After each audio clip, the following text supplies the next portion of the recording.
Now practice more than 1.5 lakhs questions to crack JEE NEET on PracBee practice app. Download now.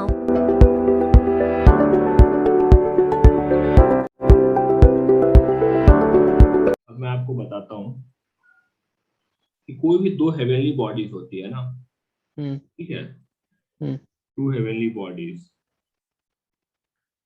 ऐसा नहीं है कि धरती सन की तरफ रोटेट कर रहा है, it is not the case that earth is rotating about सन।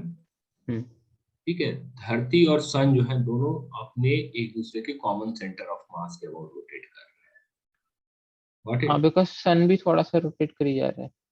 हाँ, सन भी मतलब रिवॉल्व का बात कर रहे हैं, नॉट रोटेट। रोटेट तो एक्सिस में करते हैं, तो ठीक है। तो दोनों कॉमन सेंटर, तो जितने भी हेवनली बॉडीज हैं, ठीक है, यदि मैं दो का पेयर लूं तो they always rotate about their common centre of मास। फिर अर्थ और सन के केस में क्या हो जाता है कि that centre of mass is just outside the surface of sun. ये सन है तो जस्ट यहाँ पे वो सेंटर ऑफ मास लोकेटेड है, तो हमें लगता है कि अर्थ सन के चारों तरफ रोटेट कर रहा है। बिकॉज लाइक सन का मास इतना ज्यादा इसलिए ना। हाँ, ओके, ठीक है। So two heavenly bodies always revolve around their common center of mass. तो यदि हमारे पास एक हेवनली बॉडी m1 है और एक हेवनली बॉडी m2 है, तो मान लेते हैं सेंटर ऑफ मास यहाँ पे है।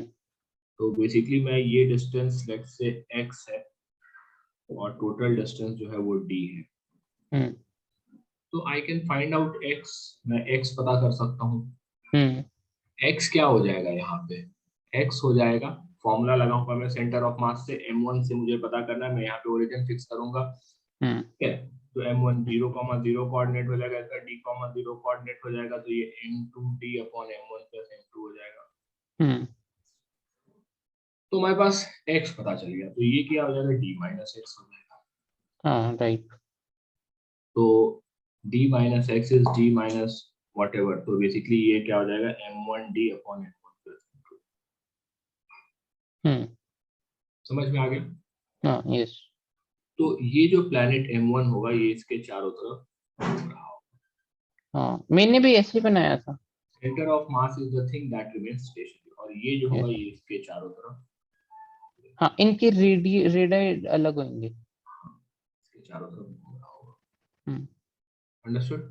यस। तो बेसिकली मैं ये कहूंगा कि इस पे जो ग्रेविटेशनल फोर्स लग रहा है वो mv²/r होगा। ये r1 रेडियस है, तो m1 मास लेते हैं, तो सर्कल में मूव कर रहा है, तो इसके लिए हम कहेंगे कि centripetal force is equal to mv²/r। ये फॉर्मूला हम लगा रहे हैं because they are in the circular motion. हाँ, यस। Got it? तो सेंट्रीपिटल फोर्स जो होगा यहाँ पे g m1 m2 upon d square होगा। हाँ, d² होगा, is equal to m1 v1 square upon radius जो कि x है, हाँ, हो x। जाएगा m2d upon m1 plus m2। So m1 gets cancelled out, एक g कैंसल आउट हो जाता है यहाँ पे, g m2। ठीक है, समझ में आ रहा है ये? हाँ, over d m1 plus m2 upon d हो जाएगा, और इधर हो जाएगा v1 square m1 plus m2 upon m2। हाँ, तो यहाँ से हम निकाल लेंगे g m2 square upon m1 plus m2। ठीक है, into d। Into upon d हो जाएगा ना, दिस इज v1। ठीक है, तो टाइम पीरियड जो हो जाएगा वो हो जाएगा 2 पाई x by v1। Got it? Yes.